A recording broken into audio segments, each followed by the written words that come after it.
Ils disent que les lumières les plus brillantes d'Hollywood projettent les ombres les plus sombres. À l'âge d'or, un seul scandale pouvait détruire une carrière ou créer une légende.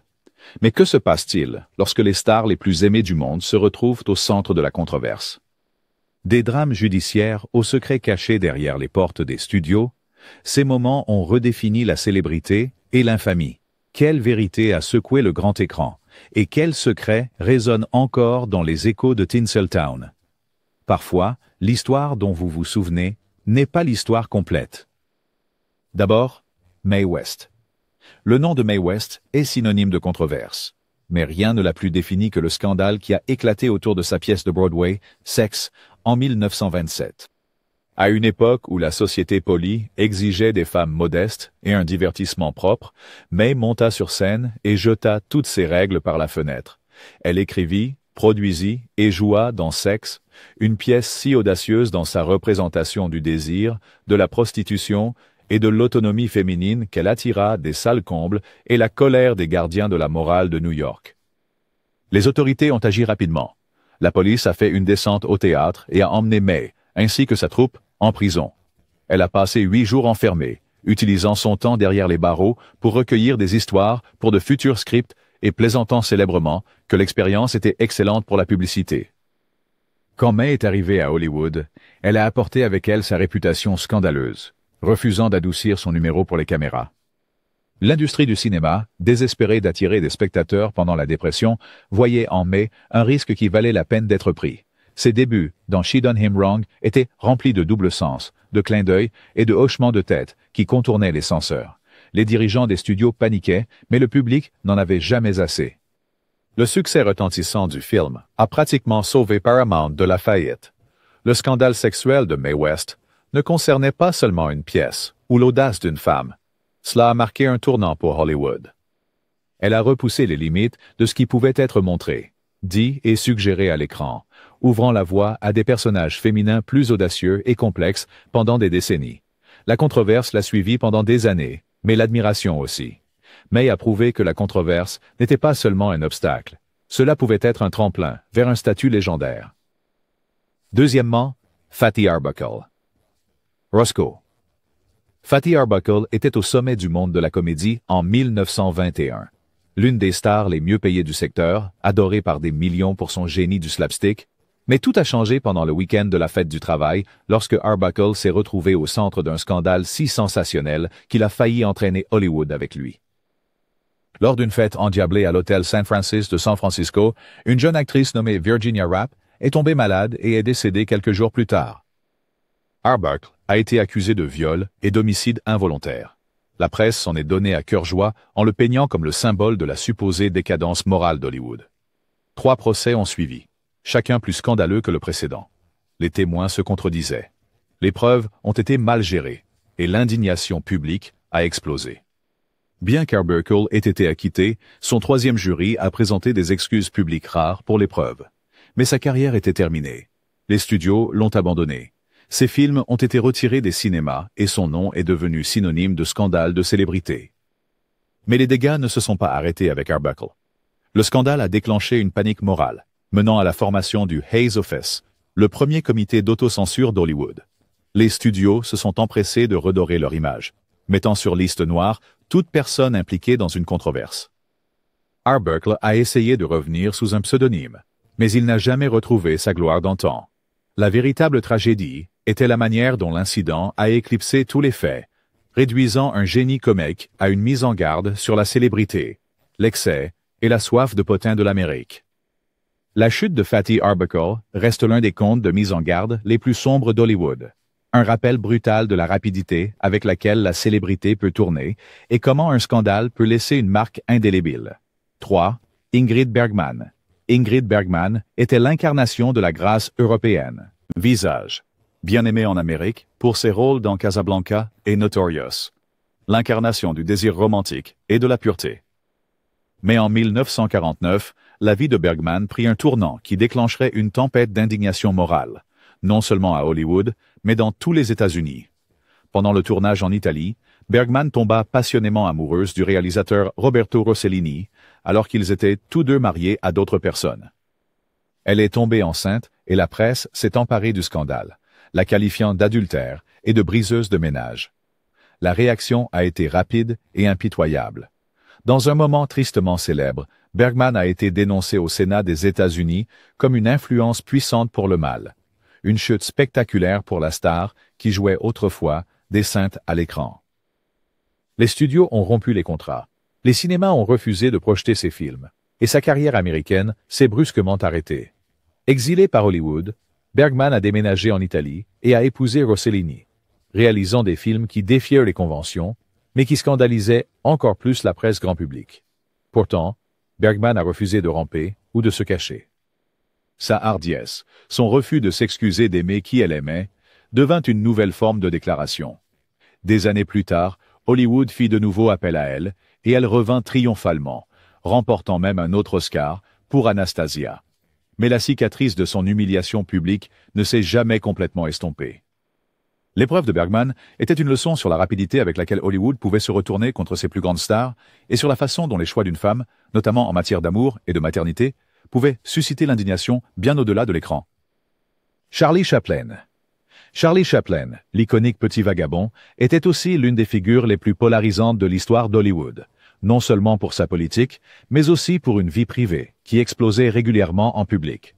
À la fin des années 1930 et au début des années 40, les relations de Chaplin avec des femmes beaucoup plus jeunes faisaient l'objet d'un examen intense. Il a épousé Una O'Neill, alors qu'elle n'avait que 18 ans, et lui 54, mais ce sont ces liaisons antérieures qui ont suscité le plus de critiques. Action en paternité, querelle publique avec ses ex-épouses, et gros titres de tabloïds le dépeignant comme un libertin. Les choses ont atteint un point de rupture en 1943, lorsque l'aspirante actrice Joan Barry a intenté un procès en paternité contre Chaplin, affirmant qu'il était le père de son enfant. Le procès qui a suivi a été un cirque médiatique, avec des détails sordides, étalés à la une des journaux du pays. Chaplin a été innocenté par des tests sanguins, qui n'étaient pas encore recevables au tribunal, mais le mal était fait. Pour beaucoup, il est devenu le visage du déclin moral d'Hollywood. Comme si cela ne suffisait pas, les opinions politiques de Chaplin, ses sympathies ouvertement de gauche et ses critiques de la politique des États-Unis l'ont mis dans le collimateur pendant la peur rouge. J. Edgar Hoover et le FBI ont gardé des dossiers volumineux sur lui, et en 1952, alors que Chaplin naviguait vers Londres pour une première de film, le gouvernement américain a révoqué son visa de retour. Effectivement exilé, Chaplin n'a jamais réalisé un autre film américain. Son génie en tant que cinéaste et comédien est incontesté, mais les moments les plus controversés de Charlie Chaplin rappellent que même les icônes sont vulnérables lorsque les vies privées deviennent des champs de bataille publics. Et comment, dans le Hollywood de l'âge d'or, le génie et le scandale n'étaient jamais loin l'un de l'autre. Lana Turner. La carrière de Lana Turner attirait déjà les colonnes de potins, mais rien ne se compara à la tempête qui éclata en 1958 lorsqu'une violente altercation dans sa maison de Beverly Hills se termina par la mort de Johnny Stompanato, son amant et un gangster notoire. L'histoire avait tout. Le glamour des stars de cinéma, le crime organisé, une fille propulsée sous les projecteurs, et un niveau de tragédie qui semble tiré d'un scénario de film noir. Après une violente dispute entre Turner et Stompanato, sa fille de 14 ans, Cheryl Crane, est intervenue, poignardant Stompanato à mort. Le procès était sensationnel, avec le public suspendu à chaque révélation et rumeur. L'enquête du coroner a conclu que Cheryl avait agi en légitime défense pour protéger sa mère, mais l'imagination du public était enflammée. Des questions tournaient autour de la véritable nature de la relation entre Turner et Stompanato. Des rumeurs d'abus et de chantage, et de savoir si l'élite d'Hollywood jouait selon ses propres règles. Turner elle-même a été appelée à la barre des témoins, son image disséquée par les médias d'une manière qu'aucun studio ne pouvait contrôler. Le scandale, loin de la détruire, a transformé la réputation de Turner. Elle est devenue un emblème de la femme américaine moderne, imparfaite, vulnérable et prête à se battre pour son enfant. Pendant des années, le nom de Lana Turner est resté indissociable de ce moment de violence, éclipsant sa filmographie et ses succès personnels. Pourtant, le scandale a également cimenté sa place dans la légende d'Hollywood. L'affaire reste l'une des intersections les plus infâmes entre crime et célébrité.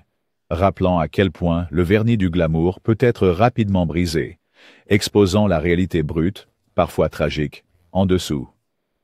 Turner a survécu au scandale et a connu un succès encore plus grand, mais le monde ne la verrait plus jamais de la même manière. Joan Crawford. Pendant des décennies, Joan Crawford a régné comme l'une des actrices principales les plus puissantes d'Hollywood, un symbole de force, de résilience et d'ambition éclatante. Mais en 1978, un an après sa mort, sa fille adoptive, Christina, publia Mommy Dearest, un mémoire qui allait changer à jamais la perception du monde sur la star. Les allégations du livre étaient choquantes. Des scènes de maltraitance physique et émotionnelle, des punitions bizarres, et le portrait d'une mère obsédée par le contrôle et l'image à tout prix. Soudain, la femme qui avait triomphé de la pauvreté et du sexisme pour devenir une icône du cinéma était requalifiée en méchante ultime d'Hollywood. La controverse a explosé. Le mémoire a grimpé en tête des listes de best-sellers et l'adaptation cinématographique de 1981 a transformé Pas de cintre en fil de fer en une expression culturelle. Les amis et les fans étaient divisés. Certains insistaient sur le fait que Christina avait exagéré ou inventé, tandis que d'autres murmuraient que le perfectionnisme de la star cachait des vérités plus sombres. Les studios et les biographes se sont empressés de défendre ou de réévaluer son héritage, mais rien ne pouvait complètement effacer la nouvelle image infâme de Joan Crawford en tant que mère monstrueuse. La réputation de Joan est devenue un champ de bataille. Était-elle le produit incompris d'une industrie impitoyable ou une véritable tyran à huis clos? La vérité ne sera peut-être jamais claire, mais le scandale reste l'un des plus durables de l'histoire d'Hollywood. Même si les chercheurs réexaminent ses réalisations, l'histoire de Crawford est un rappel glaçant de la façon dont la célébrité peut déformer les vies personnelles et comment les héritages, bons ou mauvais, sont souvent décidés longtemps après que le rideau final soit tombé. Pour le meilleur ou pour le pire, Mommy Dearest a assuré que le nom de Joan Crawford perdurerait dans la controverse. Clara Bow. Clara Bow a défini le Hollywood des années 1920. Son charisme sauvage, sa sensualité et la manière désinvolte dont elle illuminait l'écran lui ont valu le surnom de « The It Girl ». Mais derrière cette image scintillante, la vie de Bow était un aimant à scandale, et en 1931, son monde a failli s'effondrer sous le poids des tabloïds. Rumeurs, trahisons et examens publics incessants. Cette année-là, une ancienne secrétaire amère a vendu une série d'histoires salaces à la presse, accusant Bow d'orgie, de beuverie, de dettes de jeu, de liaisons avec des hommes et des femmes, et même de bestialité, un déferlement de mensonges et de demi-vérités qui a frappé comme une vague déferlante. À une époque où les célébrités n'avaient pas d'équipe de défenseurs en relations publiques, Bow devait affronter l'assaut presque seul. Les gros titres étaient dévastateurs, tout comme la fascination du public. Bien que la plupart des allégations aient été réfutées au tribunal, le mal était fait. Les studios ont pris leur distance, et Bow, épuisé par des années d'attaques personnelles et de trahison par ceux qui lui étaient les plus proches, y compris sa famille, s'est retiré d'Hollywood au sommet de sa gloire. Le scandale a non seulement révélé la cruauté de l'industrie des potins, mais a également exposé à quel point les stars pouvaient être vulnérables aux caprices de la presse et aux vendettas personnels. La réputation de Clara Bow ne s'est jamais complètement rétablie, même si les générations suivantes ont fini par la reconnaître comme une pionnière pour les femmes dans le cinéma. Son histoire est un avertissement sur le prix de la célébrité, les dangers de la confiance mal placée, et la rapidité avec laquelle une chérie du public peut devenir un paria.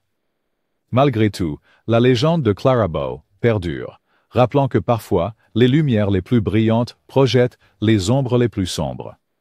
Errol Flynn. Si le personnage à l'écran d'Errol Flynn était celui du flibustier audacieux et espiègle, sa vie hors écran s'est avérée encore plus controversée.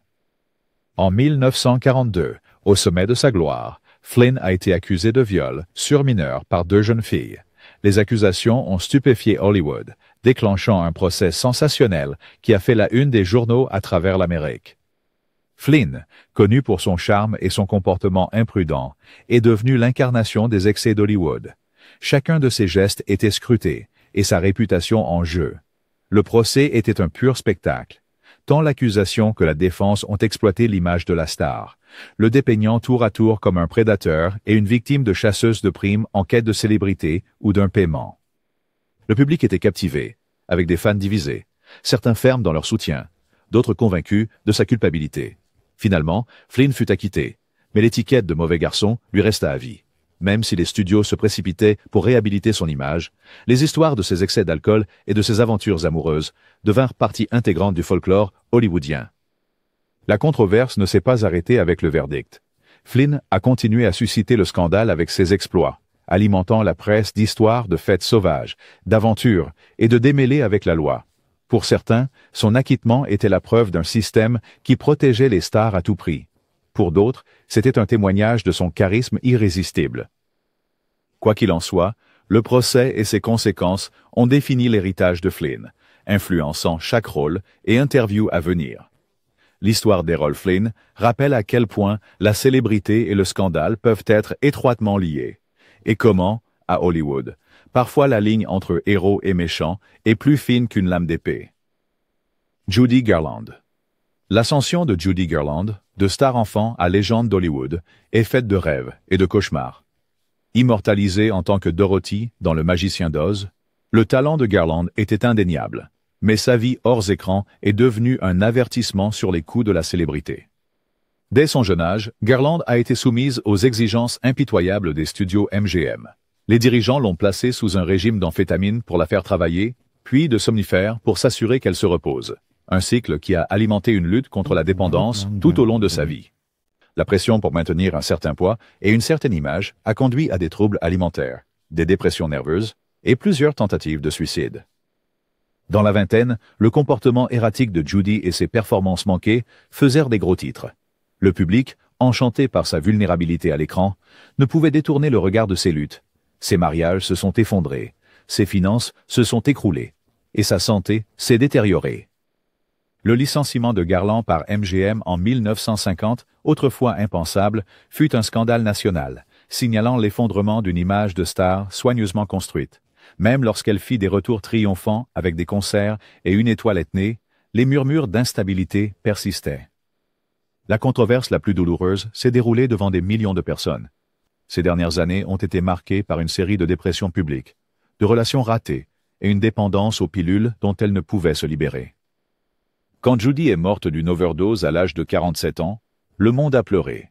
Mais la complicité d'Hollywood dans sa destruction était impossible à ignorer.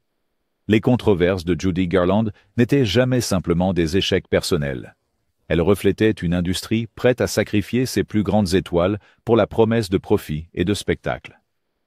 Son parcours tragique reste un rappel saisissant que même les icônes les plus aimées peuvent être abaissées par des forces hors de leur contrôle.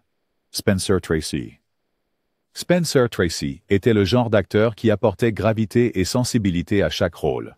Mais hors écran, Tracy menait une double vie qui alimentait les colonnes de potins d'Hollywood pendant des décennies. Marié à Louise Treadwell dans les années 1920, Tracy ne l'a jamais divorcée. Pourtant, pendant 26 ans, il a entretenu une liaison passionnée et célèbrement secrète avec Katharine Hepburn. Leur relation était le secret le moins bien gardé d'Hollywood, avec les dirigeants de studio, les réalisateurs et les co-stars, tous au courant de la vérité, mais tenus au silence par les règles non écrites de l'époque. La chimie entre Hepburn et Tracy était indéniable, brûlant à travers 9 films ensemble et d'innombrables nuits passées côte à côte. Mais la reconnaissance publique était strictement interdite. Tracy, un catholique fervent, refusait de quitter sa femme, qui s'occupait de leur fils sourd. Hepburn, farouchement indépendante, accepta l'arrangement, mais la dévotion silencieuse du couple devint un scandale que tout le monde faisait semblant de ne pas voir. Les amis murmuraient sur les efforts qu'ils faisaient pour cacher leur amour. Entrées secrètes, escapades privées et messages codés. Pendant des décennies, le couple a maintenu leur arrangement compliqué. Hepburn ne s'est jamais marié, et Tracy est retournée auprès de sa femme seulement sur son lit de mort en 1967. Après le décès de Tracy, Hepburn a enfin parlé ouvertement de leur amour, révélant une histoire de sacrifice, de secret et de loyauté qui a défié et défini l'âge d'or. L'affaire Tracy Hepburn reste l'une des romances les plus durables et controversées d'Hollywood, un rappel poignant de la façon dont même les légendes sont contraintes de vivre dans l'ombre, lorsque la célébrité et le tabou se heurtent. Tallulah Bankhead. Tallulah Bankhead n'a jamais hésité à faire la une ou à provoquer un scandale. Connu pour son esprit acéré, sa voix retentissante et son goût pour l'excès, Bankhead scandalisait la bonne société à chaque occasion. À une époque obsédée par les apparences, elle vivait ouvertement en tant que bisexuelle, défiant les conventions sur le genre, la sexualité et l'usage de substances avec une joyeuse défiance. Les remarques publiques scandaleuses de Bankhead surtout, de ses nombreux amants à son goût pour l'alcool et les drogues, la maintenaient dans le collimateur de la police de la moralité d'Hollywood. Ces fêtes étaient légendaires pour leur extravagance, présentant des invités des plus hauts échelons de l'art, de la politique et de la bohème. Elle prenait plaisir à choquer ses invités, que ce soit en discutant de ses liaisons avec des hommes et des femmes ou en exhibant sa dernière conquête avec une fierté malicieuse. La presse, naturellement, ne se lassait pas de suivre chacun de ses mouvements et sous-entendu. Les patrons de studio et les censeurs vivaient dans la crainte de son imprévisibilité, certains refusant de lui confier des rôles majeurs simplement à cause de sa réputation. Pourtant, Bankhead ne s'est jamais excusée. Elle se considérait au-dessus des restrictions de la société et savourait son statut de provocatrice ultime d'Hollywood. Sa citation notoire « Je suis aussi pure que la neige fondue » est devenue une sorte de carte de visite, un avertissement qu'avec Tallulah, les limites seraient franchies et les règles brisées. Malgré ou peut-être à cause de ces scandales, elle est restée adorée par les fans qui la voyaient comme un symbole de véritable indépendance dans un monde de personnalités fabriquées. La vie de Tallulah Bankhead était un tourbillon de controverses, de rébellions et de libertés sans excuses, cimentant sa place dans la légende d'Hollywood, non pas pour ce qu'elle cachait, mais pour tout ce qu'elle osait révéler. Elizabeth Taylor. Elizabeth Taylor a vécu sa vie sous les feux des projecteurs, mais c'est sa liaison scandaleuse avec le chanteur Eddie Fisher qui a cimenté son statut de briseuse de ménage par excellence à Hollywood. À la fin des années 1950, Taylor pleurait la mort de son troisième mari, le producteur Mike Todd, lorsqu'elle trouva du réconfort dans les bras de Fisher, qui était marié à l'idole de l'Amérique, Debbie Reynolds. Les tabloïds ont explosé. Les gros titres criaient à la trahison, dépeignant Taylor comme la méchante d'un feuilleton en direct. L'opinion publique était brutale. Elle a été dénoncée dans des éditoriaux et même évitée par d'anciens amis. Mais Taylor n'a jamais essayé d'adoucir ses actions. Elle a fameusement déclaré « On ne peut pas briser un mariage heureux ». Lorsque Fisher a quitté Reynolds et a épousé Taylor, le scandale semblait complet, sauf que ce n'était que le début. Leur union était tumultueuse, marquée par l'infidélité et le ressentiment. Et s'est terminée par un divorce amer lorsque Taylor a rencontré Richard Burton sur le tournage de Cléopâtre. Cette relation aussi a fait les gros titres dans le monde entier, d'autant plus que tous deux étaient encore mariés à d'autres personnes à l'époque. Loin de détruire sa carrière, ces scandales semblaient seulement accroître l'attrait de Taylor. Elle est restée imperturbable, refusant de se conformer aux attentes de la société sur la manière dont les femmes devraient pleurer, aimer ou tourner la page. Pour une génération, les liaisons d'Elizabeth Taylor, qui faisaient la une des journaux, symbolisaient l'évolution des mœurs de l'Amérique d'après-guerre, la naissance de la culture des tabloïds et une nouvelle ère où les célébrités vivaient et aimaient sans s'excuser. L'étiquette de briseuse de ménage est restée, mais Taylor a transformé la controverse en légende, vivant et aimant, selon ses propres termes. Jean Harlow. Jean Harlow, la première blonde platine d'Hollywood, semblait vivre sous un projecteur qui ne faisait que s'intensifier avec le scandale. Mais le moment le plus choquant de sa vie, et celui qui entrait les couloirs du pouvoir d'Hollywood, fut la mort mystérieuse de son mari, l'exécutif de la MGM Paul Bern, en 1932. Juste 2 mois après leur mariage, Bern a été retrouvé mort dans leur maison de Beverly Hills, un pistolet à ses côtés et une note laissée derrière. L'histoire officielle, orchestrée par la machine publicitaire de MGM, était le suicide, prétendument dû à l'impuissance. Pourtant, les rumeurs ont rapidement explosé.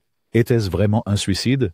Ou Harlow, la star éblouissante, était-elle impliquée dans quelque chose de plus sombre?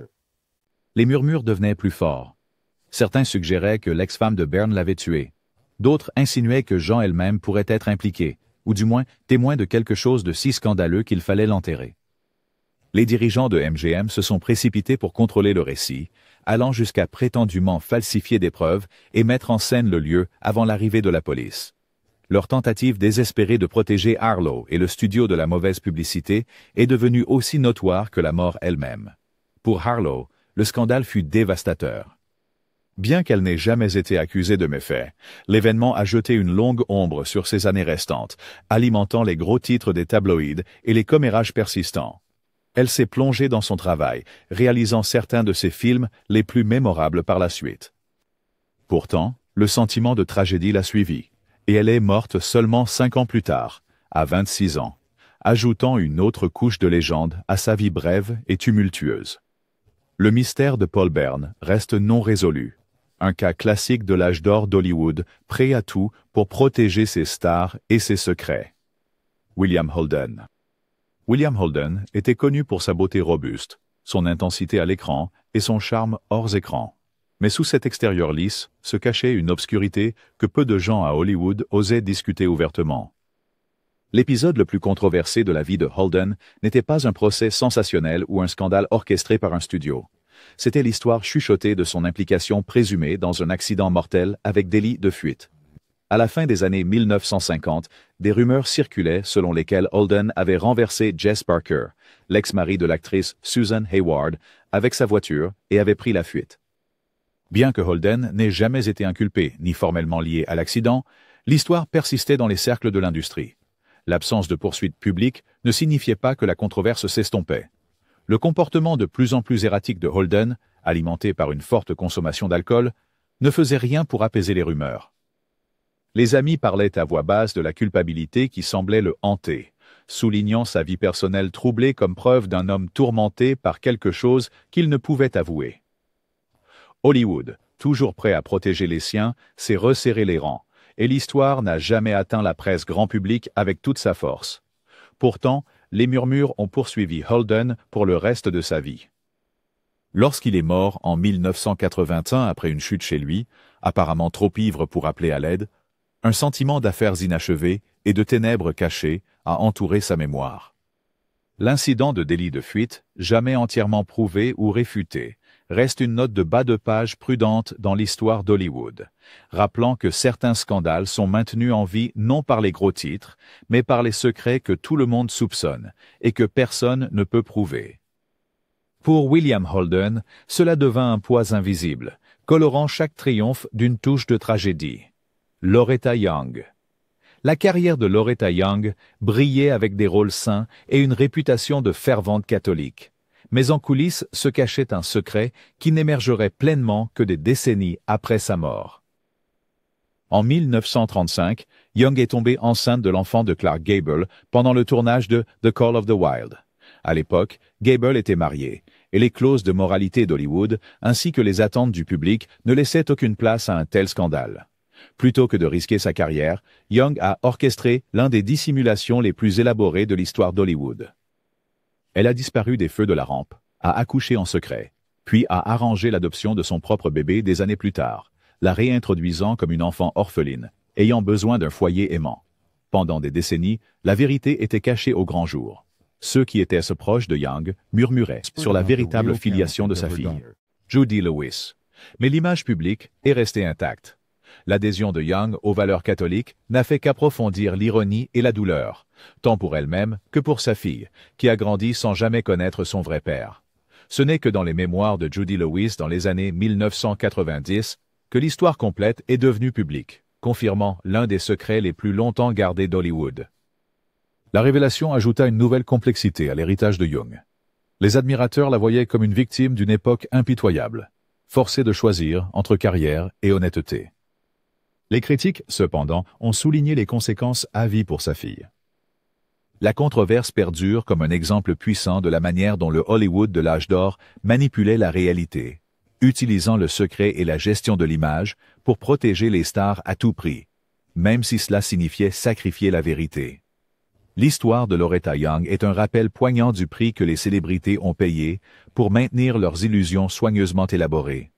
Marlène Dietrich.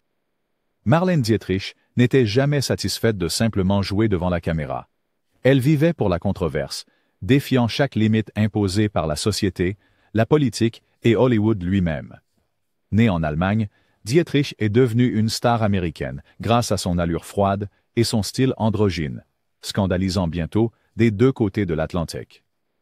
Son moment le plus controversé est survenu pendant la Seconde Guerre mondiale, lorsqu'elle a publiquement et passionnément dénoncé les nazis, risquant sa vie et sa réputation en se produisant pour les troupes alliées et en exhortant ses compatriotes allemands à résister à Hitler. Ses actions ont fait d'elle une héroïne pour beaucoup, mais une traîtresse pour d'autres. Elle a été mise sur liste noire en Allemagne et a vécu sous la menace, mais n'a jamais bronché. La vie privée de Dietrich faisait également la une des journaux. Elle défiait ouvertement les normes de genre, portant des costumes d'hommes et séduisant des amants des deux sexes sans se soucier de ce que la presse ou le public pourraient me penser. Ses liaisons avec des personnalités comme Gary Cooper, Mercedes de Acosta et Jean Gabin étaient largement répandues, mais Dietrich refusait de confirmer ou de nier, se délectant du mystère.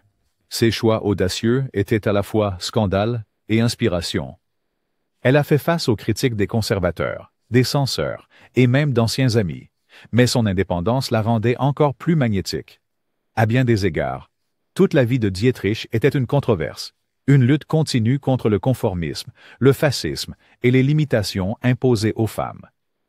Au moment où elle a pris sa retraite, sa légende reposait non seulement sur le glamour cinématographique, mais aussi sur le courage de provoquer, de résister et d'aimer sans s'excuser.